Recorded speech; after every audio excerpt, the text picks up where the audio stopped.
Doaba radio. ਜੀ ਦੋਸਤੋ, ਸਾਰੇ ਦੋਸਤਾਂ ਦਾ ਫਿਰ ਤੋਂ ਇੱਕ ਵਾਰ ਨਿੱਘਾ ਸਵਾਗਤ ਹੈ ਤੇ ਪ੍ਰੋਗਰਾਮ ਤੁਸੀਂ ਸੁਣ ਰਹੇ ਹੋ ਜੀ ਜ਼ਿੰਦਗੀਨਾਮਾ ਹਾਲ ਦੁਨੀਆ। ਮੈਂ ਤੁਹਾਡਾ ਦੋਸਤ ਭੁਪਿੰਦਰ ਭਾਰਜ ਤੇ ਦੁਆਬਾ ਰੇਡੀਓ ਦਾ ਮਾਂ। ਅਰਨੈਸਟੋ ਚੀ ਗਵੇਰਾ, ਸੰਘਰਸ਼ ਤੇ ਕੁਰਬਾਨੀਆਂ ਭਰੇ ਜੀਵਨ ਦੀ ਦਾਸਤਾਨ।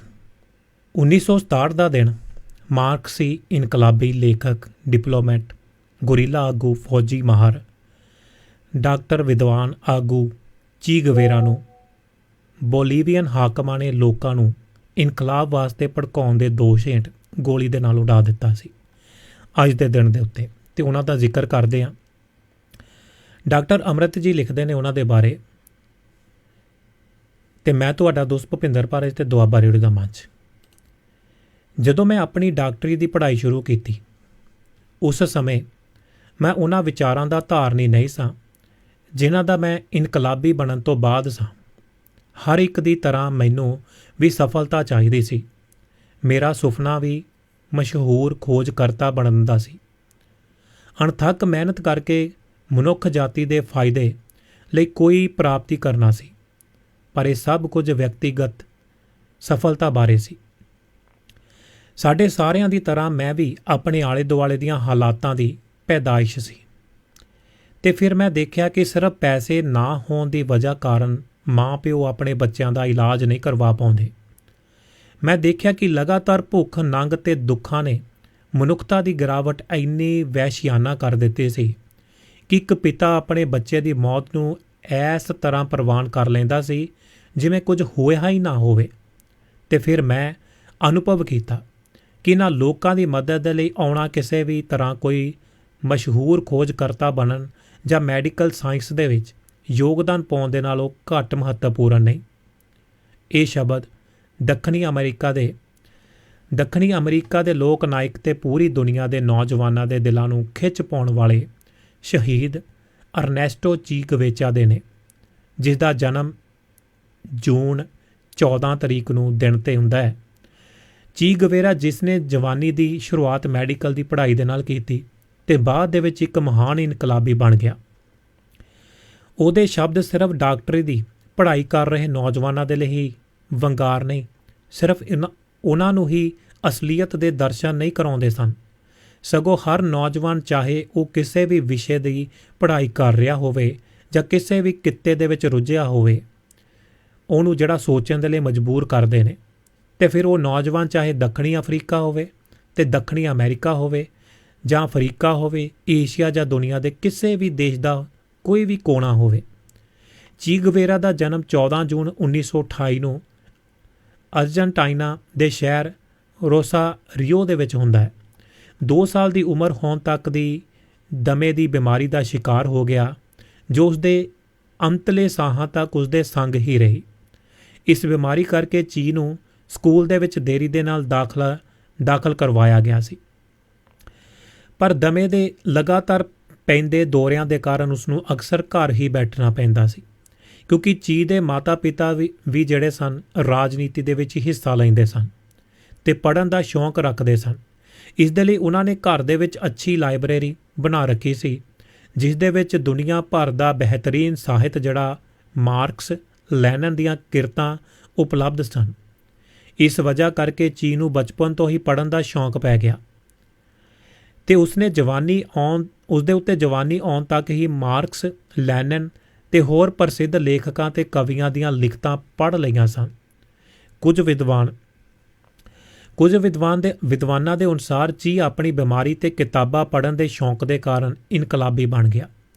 ਉਹ ਇਹ ਨਹੀਂ ਸਮਝਦੇ ਕਿ ਚੀ ਦੱਖਣੀ ਅਮਰੀਕਾ ਦੀਆਂ ਯਾਤਰਾਵਾਂ ਦੇ ਦੌਰਾਨ ਇਕੱਠੇ ਕੀਤੇ ਆਪਣੇ ਅਨੁਭਵਾਂ ਦੇ ਕਾਰਨ ਇਨਕਲਾਬੀ ਬਣਿਆ, ਨਾ ਕਿ ਸਿਰਫ ਕਿਤਾਬਾਂ ਪੜ੍ਹ ਕੇ। ਚੀ ਦੇ ਪਿਤਾ ਦੇ ਸ਼ਬਦਾਂ ਦੇ ਵਿੱਚ ਇਨਕਲਾਬੀ ਕਿਸੇ ਬਿਮਾਰੀ ਜਾਂ ਸਰੀਰਕ ਅਪੰਗਤਾ ਦੀ ਉਪਜ ਨਹੀਂ ਹੁੰਦੇ, ਜਾਂ ਸਿਰਫ ਜਜ਼ਬਾਤੀ ਹੋ ਕੇ ਕੋਈ ਇਨਕਲਾਬੀ ਨਹੀਂ ਬਣ ਜਾਂਦੇ, ਸਗੋਂ ਇਹ ਤਾਂ ਲੁੱਟ ਤੇ ਆਧਾਰਿਤ ਸਮਾਜਿਕ ਢਾਂਚੇ ਤੇ ਮਨੁੱਖ ਦੇ ਇਨਸਾਫ ਦੇ ਲਈ ਕੁਦਰਤੀ ਖਿੱਚ ਹੈ ਜੋ ਇਹੋ ਜਿਹੇ ਇਨਕਲਾਬੀ ਪੈਦਾ ਕਰਦੀ ਹੈ। ਚੀ ਨੂੰ ਬਚਪਨ ਤੋਂ ਦੁਨੀਆ ਤੁਰ ਫਿਰ ਕੇ ਦੇਖਣ ਦੀ ਚਾਹ ਸੀ। ਉਹ ਦੇਖਣਾ ਚਾਹੁੰਦਾ ਸੀ ਕਿ ਉਸਦੀ ਮਾਂ ਭੂਮੀ ਕਿਹੋ ਜਿਹੀ ਦਿਖਦੀ ਹੈ, ਉਸਦੇ ਦੇਸ਼ ਵਾਸੀ ਕਿਹੋ ਜਿਹਾ ਜੀਵਨ ਜਿਉਂਦੇ ਨੇ, ਉਹਨਾਂ ਦੀ ਗਰੀਬੀ ਤੇ ਮੰਦਹਾਲੀ ਦੇ ਕਿਹੜੇ ਕਾਰਨ ਨੇ। ਇਸ ਲਗਨ ਦੇ ਬਾਰੇ ਚੀ ਨੇ 13 ਸਾਲ ਦੀ ਉਮਰ ਦੇ ਵਿੱਚ ਆਪਣੇ ਪਿਤਾ ਨੂੰ ਦੱਸ ਦਿੱਤਾ। ਚੀ ਨੇ ਕੁਝ ਡਾਲਰ ਲਏ ਤੇ ਉੱਤਰੀ ਅਰਜਨਟਾਈਨਾ ਦੀ ਯਾਤਰਾ ਦੇ ਲਈ ਨਿਕਲ ਤੁਰਿਆ। 3 ਮਹੀਨੇ ਬਾਅਦ ਉਹ ਵਾਪਸ ਘਰ ਆਉਂਦਾ ਹੈ। ਅਗਲੇ ਸਾਲਾਂ ਦੇ ਵਿੱਚ ਉਸਨੇ ਆਪਣੀ ਸਕੂਲ ਦੀ ਪੜ੍ਹਾਈ ਖਤਮ ਕੀਤੀ ਤੇ ਬਿਊਨਸ ਆਇਰਸ ਦੀ ਯੂਨੀਵਰਸਿਟੀ ਦੇ ਵਿੱਚ ਮੈਡੀਕਲ ਦੀ ਪੜ੍ਹਾਈ ਦੇ ਲਈ ਦਾਖਲਾ ਲੈ ਲਿਆ। ਚੀ ਦੇ ਮਾਤਾ ਪਿਤਾ ਵੀ ਬਿਊਨਸ ਆਇਰਸ ਆ ਗਏ। ਘਰ ਦੀ ਆਰਥਿਕ ਹਾਲਤ ਮਾੜੀ ਹੋਣ ਦੇ ਕਰਕੇ ਚੀ ਨੇ ਆਪਣੀ ਪੜ੍ਹਾਈ ਦਾ ਖਰਚਾ ਆਪ ਚੁੱਕਣ ਦਾ ਫੈਸਲਾ ਲੈ ਲਿਆ ਤੇ ਇੱਕ ਲਾਇਬ੍ਰੇਰੀ ਦੇ ਵਿੱਚ ਨੌਕਰੀ ਕਰ ਲਈ। ਇੱਥੇ ਹੀ ਚੀ ਅਤੇ ਉਸਦੇ ਦੋਸਤ ਅਲਬਰਟੋ ਨੇ ਦੱਖਣੀ ਅਮਰੀਕਾ ਦਾ ਦੌਰਾ ਕਰਨ ਦਾ ਮਨ ਬਣਾਇਆ ਤੇ ਆਪਣੇ ਪੁਰਾਣੇ ਮੋਟਰਸਾਈਕਲ ਤੇ ਨਿਕਲ ਤੁਰੇ। ਇਸ ਯਾਤਰਾ ਦੇ ਦੌਰਾਨ ਚੀ ਨੂੰ ਅਨੇਕਾਂ ਵਾਰ ਦਮੇ ਦੇ ਦੌਰੇ ਵੀ ਪਏ, ਪਰ ਉਹ ਵਾਰ-ਵਾਰ ਇਸ ਤੋਂ ਉੱਭਰਦਾ ਰਿਹਾ ਤੇ ਯਾਤਰਾ ਜਾਰੀ ਰੱਖੀ ਗਈ। ਉਹ ਚਿਲੀ, ਪੇਰੂ, ਕੋਲੰਬੀਆ ਤੇ ਵੈਨਜ਼ੂਏਲਾ ਤੋਂ ਬਿਊਨਸ ਆਇਰਸ ਵਾਪਸ ਆ ਗਏ। ਇਸ ਸਫ਼ਰ ਦੇ ਦੌਰਾਨ ਉਹਨਾਂ ਨੇ ਕਈ ਕੋਹੜ ਆਸ਼ਰਮਾਂ ਦੇ ਵਿੱਚ ਕੋਹੜੀਆਂ ਦੇ ਇਲਾਜ ਦੇ ਲਈ ਕੰਮ ਕੀਤਾ, ਕਿਸਾਨਾਂ ਦੀ ਹਾਲਤ ਦੇਖੀ, ਤਾਂਬੇ ਤੇ ਸ਼ੀਸ਼ੇ ਦੀਆਂ ਖਾਣਾਂ ਦੇ ਵਿੱਚ ਕੰਮ ਕਰਦੇ ਮਜ਼ਦੂਰਾਂ ਦੇ ਨਾਲ ਰਹਿ ਕੇ ਉਹਨਾਂ ਦੀ ਬੱਤਰ ਤੋਂ ਬੱਤਰ ਜ਼ਿੰਦਗੀ ਨੂੰ ਨੇੜਿਓਂ ਵੇਖਿਆ ਤੇ ਮਜ਼ਦੂਰਾਂ ਦੀ ਲੁੱਟ ਕਰਦੇ ਖਾਣ ਮਾਲਕਾਂ ਨੂੰ ਦੇਖਿਆ। ਪੂਰੇ 8 ਮਹੀਨੇ ਬਾਅਦ ਚੀ ਵਾਪਸ ਆ ਕੇ ਪੜ੍ਹਾਈ ਦੇ ਵਿੱਚ ਜੁਟ ਗਿਆ ਤੇ ਮਾਰਚ 1953 'ਚ ਡਾਕਟਰੀ ਦੀ ਡਿਗਰੀ ਪ੍ਰਾਪਤ ਕਰ ਲਈ। ਉਸ ਸਮੇਂ ਅਰਜਨਟਾਈਨਾ ਦੇ ਵਿੱਚ ਪੀਰੋਨ ਨਾਂ ਦੇ ਡਿਕਟੇਟਰ ਨੇ ਰਾਜ ਸੱਤਾ ਦੇ ਉੱਤੇ ਕਬਜ਼ਾ ਕਰ ਰੱਖਿਆ ਸੀ ਤੇ ਹਰ ਨੌਜਵਾਨ ਡਾਕਟਰ ਦੇ ਲਈ ਫੌਜੀ ਨੌਕਰੀ ਲਾਜ਼ਮੀ ਰੱਖੀ, ਪਰ ਚੀ ਦੀ ਮਨਸ਼ਾ ਇਹ ਨੌਕਰੀ ਕਰਨ ਦੀ ਬਿਲਕੁਲ ਨਹੀਂ ਸੀ। ਸੋ ਉਸਨੇ ਬਰਫ਼ ਵਰਗੇ ਠੰਡੇ ਪਾਣੀ ਦੇ ਨਾਲ ਇਸ਼ਨਾਨ ਕੀਤਾ ਤੇ ਇਸ ਦੇ ਨਾਲ ਉਸਨੂੰ ਦਮੇ ਦਾ ਦੌਰਾ ਪੈ ਗਿਆ। ਇਸ ਹਾਲਤ ਦੇ ਵਿੱਚ ਉਹ ਜਿਹੜਾ ਮੈਡੀਕਲ ਕਮਿਸ਼ਨ ਅੱਗੇ ਪੇਸ਼ ਹੋਇਆ ਤੇ ਉਸਨੂੰ ਨੌਕਰੀ ਤੋਂ ਛੁੱਟੀ ਮਿਲ ਗਈ, ਕਿਉਂਕਿ ਜਿਹੜਾ ਅਸਤਮੇ ਦਾ ਅਟੈਕ ਆਉਂਦਾ ਜੀ, ਉਹ ਜਾਂ ਤਾਂ ਥੰਡਰਸਟੋਰਮ ਜਦੋਂ ਆਉਂਦਾ ਹੈ, ਮੌਸਮ ਜਦੋਂ ਖਰਾਬ ਹੁੰਦਾ ਹੈ, ਜਾਂ ਕਿਤੇ ਆਕਸੀਜਨ ਦੀ ਘਾਟ ਹੁੰਦੀ ਹੈ, ਜਾਂ ਜਦੋਂ ਮੌਸਮ ਦੇ ਵਿੱਚ ਤਬਦੀਲੀ ਆਉਂਦੀ ਹੈ, ਬਿਜਲੀ ਗੜਕਦੀ ਹੈ, ਤਾਂ ਉਸ ਸਮੇਂ ਤੁਹਾਨੂੰ ਪਤਾ ਲੱਗ ਜਾਂਦਾ ਹੈ। ਇਸੇ ਤਰ੍ਹਾਂ ਜ਼ਿਆਦਾ ਫਰੀਜ਼ ਹੋਵੇ, ਫਰੋਜ਼ਨ ਹੋਵੇ, ਮਾਈਨਸ 35-40 ਤੱਕ ਗਿਆ ਹੋਵੇ ਟੈਂਪਰੇਚਰ, ਤੇ ਉਦੋਂ ਇਹ ਜਿਹੜਾ ਅਟੈਕ ਆ ਸਕਦਾ ਹੈ। ਹੁਣ ਚੀ ਇੱਕ ਵਾਰ ਫਿਰ ਦੱਖਣੀ ਅਮਰੀਕਾ ਦੀ ਯਾਤਰਾ ਦੇ ਉੱਤੇ ਨਿਕਲ ਪਿਆ, ਪਰ ਇਸ ਵਾਰ ਉਹ ਇਕੱਲਾ ਸੀ। ਸਭ ਤੋਂ ਪਹਿਲਾਂ ਉਹ ਬੋਲੀਵੀਆ ਪਹੁੰਚਿਆ। ਬੋਲੀਵੀਆ ਦੀ ਨਵੀਂ ਸਰਕਾਰ ਨੇ ਕੁਝ ਖਾਣਾ ਦਾ ਕੌਮੀਕਰਨ ਕਰਕੇ ਚੰਗੀ ਭਲ ਬਣਾ ਰੱਖੀ ਸੀ। ਚੀ ਨੇ ਖਾਣ ਮਜ਼ਦੂਰਾਂ ਦੀਆਂ ਕਲੋਨੀਆਂ ਦੇ ਵਿੱਚ ਜਾ ਕੇ ਵੇਖਿਆ ਕਿ ਉੱਥੇ ਸਭ ਪਹਿਲਾਂ ਜਿਹਾ ਹੀ ਸੀ, ਕੁਝ ਬਦਲਿਆ ਨਹੀਂ। ਛੇਤੀ ਹੀ ਬੋਲੀਵੀਆ ਦਾ ਇਨਕਲਾਬ ਚੀ ਦੇ ਮਨੋਂ ਲੈ ਗਿਆ। ਚੀ ਦੇ ਅਨੁਸਾਰ ਸਵਾਲ ਤਾਂ ਇਹ ਸੀ ਕਿ ਕਾਰਨਾਂ ਦੇ ਵਿਰੁੱਧ ਲੜਿਆ ਜਾਂਦਾ, ਨਾ ਕਿ ਪ੍ਰਭਾਵਾਂ ਨੂੰ ਦੂਰ ਕਰਕੇ ਤਸੱਲੀ ਕਰ ਲਈ ਜਾਂਦੀ ਹੈ। ਤੇ ਇਹ ਕ੍ਰਾਂਤੀ ਅਵਾਚੀ ਫੇਲ ਹੋਵੇਗੀ ਜੇ ਇੰਡੀਆਨਾ ਦੀ ਆਤਮਿਕ ਨਿਖੇੜੀ ਨੂੰ ਨਹੀਂ ਤੋੜਦੀ, ਜੇ ਉਹਨਾਂ ਦੀਆਂ ਰੂਹਾਂ ਨਹੀਂ ਝੰਜੋੜਦੀ, ਤੇ ਜੇ ਇਹ ਉਹਨਾਂ ਦੇ ਗੁਆਚੇ ਮਨੁੱਖੀ ਗੌਰਵ ਨੂੰ ਬਹਾਲ ਨਹੀਂ ਕਰਦੀ, ਤਾਂ ਇਸ ਸਾਰੀ ਗੱਲ ਦਾ ਕੀ ਲਾਭ ਹੈ। ਬੋਲੀਵੀਆ ਦੀ ਰਾਜਧਾਨੀ ਲਾ ਪਾਜ਼ ਵਿੱਚ ਉਸਨੂੰ ਗੁਆਟੇਮਾਲਾ ਦੀ ਅਰਬੈਜ਼ ਸਰਕਾਰ ਦੇ ਦੁਆਰਾ ਕੀਤੇ ਜਾ ਰਹੇ ਲੋਕ ਪੱਖੀ ਕੰਮਾਂ ਬਾਰੇ ਪਤਾ ਲੱਗਦਾ ਹੈ। ਇਸ ਦੇ ਲਈ ਉਹ ਸਭ ਕੁਝ ਦੇਖਣ ਦੇ ਲਈ ਗੁਆਟੇਮਾਲਾ ਚਲਿਆ ਜਾਂਦਾ ਹੈ ਤੇ ਗੁਆਟੇਮਾਲਾ ਪਹੁੰਚ ਕੇ ਉਸਨੇ ਦੂਰ ਦੁਰਾਡੇ ਕਬਾਇਲੀ ਇਲਾਕਿਆਂ ਦੇ ਵਿੱਚ ਕੰਮ ਕਰਨ ਦੇ ਲਈ ਦਰਖਾਸਤ ਦਿੱਤੀ, ਪਰ ਉਸਨੂੰ ਨਾ ਹੋ ਗਈ ਸੀ। ਇਸ ਦੇ ਲਈ ਚੀ ਨੇ ਖਰਚਾ ਚਲਾਉਣ ਦੇ ਲਈ ਅਖਬਾਰਾਂ ਸੁੱਟਣ ਤੇ ਅਖਬਾਰਾਂ ਦੇ ਲਈ ਰਿਪੋਰਟਾਂ ਲਿਖਣ ਦਾ ਕੰਮ ਸ਼ੁਰੂ ਕਰ ਲਿਆ। ਇਸੇ ਦੇ ਦੌਰਾਨ ਉਹ ਇਨਕਲਾਬੀ ਹਲਕਿਆਂ ਵਿਚਲੀਆਂ ਬਹਿਸਾਂ ਦੇ ਵਿੱਚ ਜਿਹੜਾ ਸੀ ਹਿੱਸਾ ਲੈਣ ਲੱਗ ਪਿਆ ਤੇ ਅਰਬੈਜ਼ ਸਰਕਾਰ ਨੇ ਯੂਨਾਈਟਿਡ ਫਰੂਟ ਕੰਪਨੀ ਨਾਂ ਦੀ ਬਹੁਕੌਮੀ ਅਮਰੀਕਨ ਕੰਪਨੀ ਦੇ ਸਮੇਤ ਕਈ ਹੋਰ ਕੰਪਨੀਆਂ ਤੋਂ 556,000 ਹੈਕਟੇਅਰ ਜ਼ਮੀਨ ਜ਼ਬਤ ਕਰਕੇ ਆਮ ਲੋਕਾਂ ਦੇ ਵਿੱਚ ਵੰਡ ਦਿੱਤੀ ਤੇ ਮਜ਼ਦੂਰਾਂ ਦੀ ਦਿਹਾੜੀ ਦੁੱਗਣੀ ਕਰ ਦਿੱਤੀ। ਇਹ ਸਾਰਾ ਕੁਝ ਉਸ ਸਮੇਂ ਦੇ ਅਮਰੀਕੀ ਪ੍ਰਸ਼ਾਸਨ ਦੀਆਂ ਨਜ਼ਰਾਂ ਦੇ ਵਿੱਚ ਜਮਹੂਰੀ ਆਜ਼ਾਦੀ ਦੀ ਉਲੰਘਣਾ ਸੀ। ਸਿੱਟੇ ਵਜੋਂ ਅਮਰੀਕੀ ਸਰਕਾਰ ਤੇ ਮੀਡੀਆ ਅਰਬੈਜ਼ ਸਰਕਾਰ ਦਾ ਤਖਤਾ ਪਲਟ ਕਰਨ ਦੇ ਲਈ ਭੱਬਾਂ ਭਾਰ ਸੀ। ਆਪਣੀ ਇਸ ਸਾਜ਼ਿਸ਼ ਦੇ ਵਿੱਚ ਅਮਰੀਕਾ ਕਾਮਯਾਬ ਰਿਹਾ ਤੇ ਕਾਸਟਿਕੋ ਆਰਾਮ ਨਾਂ ਦੇ ਅਮਰੀਕਾ ਪੱਖੀ ਫੌਜੀ ਜਨਰਲ ਨੇ ਸੱਤਾ 'ਤੇ ਕਬਜ਼ਾ ਕਰ ਲਿਆ। ਲੋਕਾਂ ਦਾ ਚੁਣਿਆ ਰਾਸ਼ਟਰਪਤੀ ਅਰਬੈਜ਼ ਗੱਦੀ ਛੱਡ ਕੇ ਅਰਜਨਟਾਈਨਾ ਚਲਿਆ ਗਿਆ ਤੇ ਚੀ ਜਿਹੜਾ ਸੀ ਅਰਜਨਟਾਈਨਾ ਚਲਿਆ ਗਿਆ। ਚੀ ਗਵੇਰਾ ਅਰਬੇਜ਼ ਸਰਕਾਰ ਦੇ ਸਮਰਥਨ ਦੇ ਵਿੱਚ ਲੋਕਾਂ ਨੂੰ ਜਥੇਬੰਦ ਕਰਨ ਦੀ ਕੋਸ਼ਿਸ਼ ਕਰਦਾ ਰਿਹਾ, ਜਿਸ ਦੇ ਕਾਰਨ ਉਹ CIA ਦੀ ਹਿੱਟ ਲਿਸਟ ਦੇ ਉੱਤੇ ਆ ਗਿਆ। ਅਰਜਨਟਾਈਨਾ ਦੇ ਸਫਾਰਤਖਾਨੇ ਦੀ ਮਦਦ ਦੇ ਨਾਲ ਚੀ ਇੱਥੋਂ ਬਚ ਕੇ ਮੈਕਸੀਕੋ ਨਿਕਲ ਗਿਆ। ਬਾਅਦ ਦੇ ਵਿੱਚ 1960 ਦੇ ਸਾਲ ਦੇ ਦੌਰਾਨ ਚੀ ਨੇ ਆਪਣੇ ਗੁਆਟੇਮਾਲਾ ਦੇ ਅਨੁਭਵ ਬਾਰੇ ਕੁਝ ਇਸ ਤਰ੍ਹਾਂ ਕਿਹਾ ਹੈ।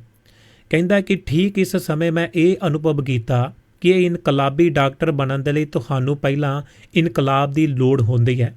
ਅਲੱਗ ਥਲੱਗ ਵਿਅਕਤੀਗਤ ਕੋਸ਼ਿਸ਼ਾਂ ਜਾਂ ਵਿਚਾਰਾਂ ਦੀ ਸ਼ੁੱਧਤਾ ਜਾਂ ਤਰੱਕੀ ਦੇ ਰਾਹ ਦੇ ਵਿੱਚ ਰੋੜਾ ਬਣੀਆਂ ਦੁਸ਼ਮਣ ਸਰਕਾਰਾਂ ਤੇ ਉਲਟ ਸਮਾਜਿਕ ਹਾਲਤਾਂ ਦੇ ਖਿਲਾਫ ਦੱਖਣੀ ਅਮਰੀਕਾ ਦੇ ਦੂਰ ਦੁਰਾਡੇ ਇਲਾਕਿਆਂ ਦੇ ਵਿੱਚ ਇਕੱਲੇ ਤੌਰ ਦੇ ਉੱਤੇ ਸੰਘਰਸ਼ ਕਰਨ ਦਾ ਕੋਈ ਫਾਇਦਾ ਨਹੀਂ ਹੋਣ ਲੱਗਿਆ। ਇਨਕਲਾਬ ਲਿਆਉਣ ਦੇ ਲਈ ਜ਼ਰੂਰੀ ਹੈ ਆਮ ਲੋਕਾਂ ਦੀ ਲਾਮਬੰਦੀ, ਜਿਵੇਂ ਕਿ ਕਿਊਬਾ ਦੇ ਵਿੱਚ। ਮੈਕਸੀਕੋ ਦੀ ਰਾਜਧਾਨੀ ਮੈਕਸੀਕੋ ਸ਼ਹਿਰ ਪਹੁੰਚ ਕੇ ਚੀ ਨੇ ਪਹਿਲ ਇੱਕ ਕਿਤਾਬਾਂ ਦੀ ਦੁਕਾਨ 'ਤੇ ਨੌਕਰੀ ਕੀਤੀ, ਪਰ ਚੀ ਕਿਤਾਬਾਂ ਵੇਚਦਾ ਘੱਟ ਤੇ ਪੜ੍ਹਦਾ ਜ਼ਿਆਦਾ ਸੀ ਆਪ, ਜਿਸ ਦੇ ਕਾਰਨ ਉਸਨੂੰ ਇਹ ਨੌਕਰੀ ਤੋਂ ਹੱਥ ਧੋਣੇ ਪੈ ਗਏ। ਫਿਰ ਉਸਨੇ ਇੱਥੇ ਹੀ ਦਿਲ ਦੇ ਰੋਗਾਂ ਦੇ ਹਸਪਤਾਲ ਦੇ ਐਲਰਜੀ ਵਾਰਡ ਦੇ ਵਿੱਚ ਨੌਕਰੀ ਮਿਲ ਗਈ ਤੇ ਜਿੱਥੇ ਅਚਾਨਕ ਉਸ ਦੀ ਮੁਲਾਕਾਤ ਕਿਊਬਾ ਦੇ ਇਨਕਲਾਬੀ ਰਾਉਲ ਕਾਸਤਰੋ ਤੇ ਫਿਡੇਲ ਕਾਸਤਰੋ ਦੇ ਨਾਲ ਹੁੰਦੀ ਹੈ। ਫਿਡੇਲ ਨੇ ਚੀ ਨੂੰ ਪਾਰਟੀ ਡਾਕਟਰ ਦੇ ਤੌਰ ਦੇ ਉੱਤੇ ਆਪਣੀ ਗਰੁੱਪ ਦੇ ਵਿੱਚ ਸ਼ਾਮਲ ਕਰ ਲਿਆ। ਇਹਨਾਂ ਦਿਨਾਂ ਦੇ ਵਿੱਚ ਫਿਡੇਲ ਆਪਣੀ ਮੁਹਿੰਮ ਦੇ ਲਈ ਆਰਥਿਕ ਮਦਦ ਜਟਾਉਂਦਾ ਰਿਹਾ ਤੇ ਚੀ ਦੇ ਸਮੇਤ ਬਾਕੀ ਮੈਂਬਰ ਮੈਕਸੀਕੋ ਸ਼ਹਿਰ ਦੇ ਨੇੜੇ ਇੱਕ ਪਹਾੜੀ ਸਥਾਨ 'ਤੇ ਟ੍ਰੇਨਿੰਗ ਲੈਂਦੇ ਰਹੇ।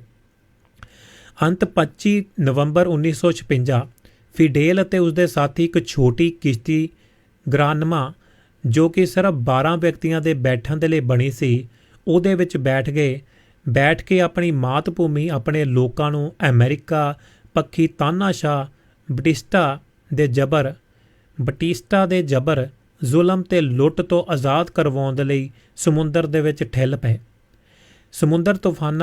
ਸਮੁੰਦਰੀ ਤੂਫਾਨਾਂ ਦਾ ਟਾਕਰਾ ਕਰਦੀ ਹੋਈ ਛੋਟੀ ਕਿਸ਼ਤੀ 2 ਨਵੰਬਰ 1956 ਨੂੰ ਕਿਊਬਾ ਦੇ ਕਿਨਾਰੇ ਪਹੁੰਚੀ ਹੈ ਤਾਂ ਬਟਿਸਟਾ ਦੀਆਂ ਫੌਜੀ ਟੁਕੜੀਆਂ ਤੇ ਹਵਾਈ ਜਹਾਜ਼ਾਂ ਨੇ ਅੰਨ੍ਹੇਵਾਹ ਗੋਲੀਬਾਰੀ ਸ਼ੁਰੂ ਕਰ ਦਿੱਤੀ।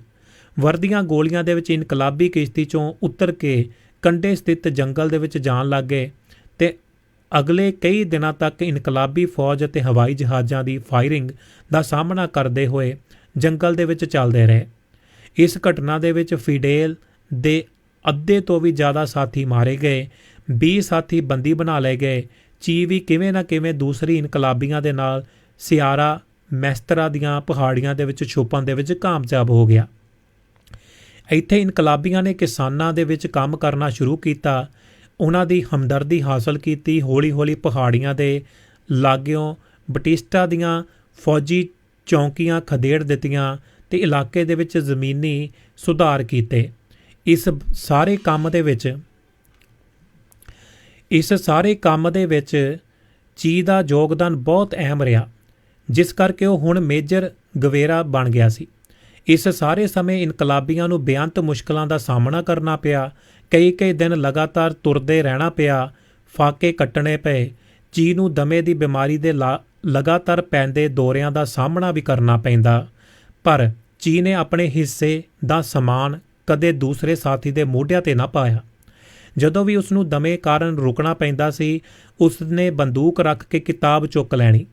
ਉਸਦੇ ਇੱਕ ਸਾਥੀ ਕੈਪਟਨ ਅੰਟੋਨੀਓ ਨੇ ਆਪਣੀਆਂ ਯਾਦਾਂ ਦੇ ਵਿੱਚ ਲਿਖਿਆ, ਮੈਨੂੰ ਅੱਜ ਤੱਕ ਸਮਝ ਨਹੀਂ ਆਈ ਜਦੋਂ ਦਮਾ ਉਸਦਾ ਸਾਹ ਘੁੱਟ ਰਿਹਾ ਹੁੰਦਾ ਤਾਂ ਉਹ ਪੈਰਾਂ 'ਤੇ ਖੜਾ ਕਿਵੇਂ ਰਹਿੰਦਾ ਸੀ, ਸਗੋਂ ਆਪਣਾ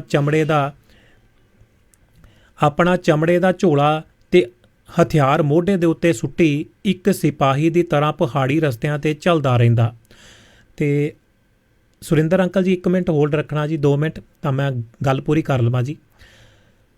ਜਮਾਤ ਨੂੰ ਲੋਕਤੰਤਰ ਤੇ ਜਮਹੂਰੀਅਤ ਦਾ ਮੁਖੌਟਾ ਲਾ ਕੇ ਫਾਸੀਵਾਦੀ ਮੁਖੌਟਾ ਪਹਿਨਣ ਦੇ ਲਈ ਮਜਬੂਰ ਕੀਤਾ ਹੈ। ਦੂਜੀ ਸੰਸਾਰ ਜੰਗ ਤੋਂ ਬਾਅਦ ਫਾਸੀਵਾਦੀ ਦਾ ਅੰਤ ਹੋ ਗਿਆ ਤੇ ਕਲਿਆਣਕਾਰੀ ਪੂੰਜੀਵਾਦੀ ਰਾਜ ਸੱਤਵਾਂ ਦਾ ਉਦੇ ਹੁੰਦਾ ਹੈ। ਇਹ ਮੁੜ ਉਸਾਰੀ ਦਾ ਦੌਰ ਸੀ, ਪਰ ਸੰਸਾਰ ਜੰਗ ਤੋਂ ਹੋਏ ਵਿਨਾਸ਼ ਦੀ ਭਰਪਾਈ ਹੁੰਦੀ ਹੀ ਹੈ ਤੇ ਸੰਸਾਰ ਪੂੰਜੀਵਾਦ ਇੱਕ ਵਾਰ ਫਿਰ ਅਤ ਉਤਪਾਦਨ ਤੇ ਮੰਦੀ ਦੀ ਚਪੇਟ ਦੇ ਵਿੱਚ ਆਉਣ ਲੱਗ ਪਿਆ ਤੇ ਪੂਰੇ ਸੰਸਾਰ ਦੇ ਵਿੱਚ ਇੱਕ ਵਾਰ ਫਿਰ ਜਮਹੂਰੀ ਕਦਰਾਂ ਦਾ ਪਤਨ ਜਿਹੜਾ ਸ਼ੁਰੂ ਹੋ ਗਿਆ। ਭੂ ਮੰਡਲੀਕਰਨ ਦੇ ਦੌਰ ਤੇ ਜੁਆਰੀ ਤੇ ਸੱਟੇਬਾਜ਼ੀ ਪੂੰਜੀਵਾਦ ਦੇ ਦੌਰ ਦੇ ਵਿੱਚ ਤਾਂ ਇਹ ਪ੍ਰਕਿਰਿਆ ਵੀ ਹੋਰ ਤੇਜ਼ ਹੋ ਗਈ। ਕਲੋਸੇਸ ਇਹ ਨਹੀਂ ਸਮਝਦੇ ਕਿ ਇਹ ਪੂੰਜੀਵਾਦ ਦੀ ਸੁਭਾਵਿਕ ਗਤੀ ਹੈ ਤੇ ਸਵਾਲ ਇਸ ਦੇ ਸੁਧਾਰ ਦਾ ਨਹੀਂ ਸਗੋਂ ਉਸ ਦੇ ਖਾਤਮੇ ਦਾ ਹੈ। ਖੈਰ ਫਿਰ ਵੀ ਕਲਾਸੇਸ ਇਹ ਤਾਂ ਦਿਖਾ ਹੀ ਦਿੰਦੇ ਨੇ ਕਿ ਪੱਛਮੀ ਦੁਨੀਆ ਦੀ ਜਿਹੜੀ ਹੈ ਪ੍ਰੋਜੈਕਟਡ ਅਮੀਰੀ ਦੇ ਪਿੱਛੇ ਵੀ ਇੱਕ ਹਨੇਰੀ ਦੁਨੀਆ ਹੈ। ਅੱਜ ਫਰਾਂਸ ਦੀ ਨੌਜਵਾਨ ਆਬਾਦੀ ਦਾ 13% ਹਿੱਸਾ ਗਰੀਬ ਮੰਨਿਆ ਜਾਂਦਾ ਹੈ। ਫਰਾਂਸ ਦੇ ਵਿੱਚ ਪ੍ਰਵਾਸੀਆਂ ਨੂੰ ਅਕਸਰ ਨਸਲਵਾਦੀ ਹਿੰਸਾ ਦਾ ਸ਼ਿਕਾਰ ਹੋਣਾ ਪੈਂਦਾ ਹੈ। ਅਕਸਰ ਹੀ ਭਿਆਨਕ ਬੇਰੁਜ਼ਗਾਰੀ ਤੋਂ ਤੰਗ ਆ ਕੇ ਨੌਜਵਾਨ ਸੜਕਾਂ ਦੇ ਉੱਤੇ ਉਤਰ ਆਉਂਦੇ ਨੇ। ਸਿੱਖਿਆ ਤੇ ਸਿਹਤ ਸੇਵਾਵਾਂ ਆਮ ਲੋਕਾਂ ਦੀ ਪਹੁੰਚ ਤੋਂ ਬਾਹਰ ਹੁੰਦੀਆਂ ਜਾ ਰਹੀਆਂ ਨੇ। ਪਰ ਕੁੱਲ ਮਿਲਾ ਕੇ ਇਹ ਪੂੰਜੀਵਾਦ ਇੱਕ ਪੂੰਜੀਵਾਦੀ ਆਲੋਚਨਾ ਹੈ ਜੋ ਕਿਸੇ ਸੰਤ ਪੂੰਜੀਵਾਦ ਦੀ ਇੱਛਾ ਪਾਲਦੀ ਹੈ।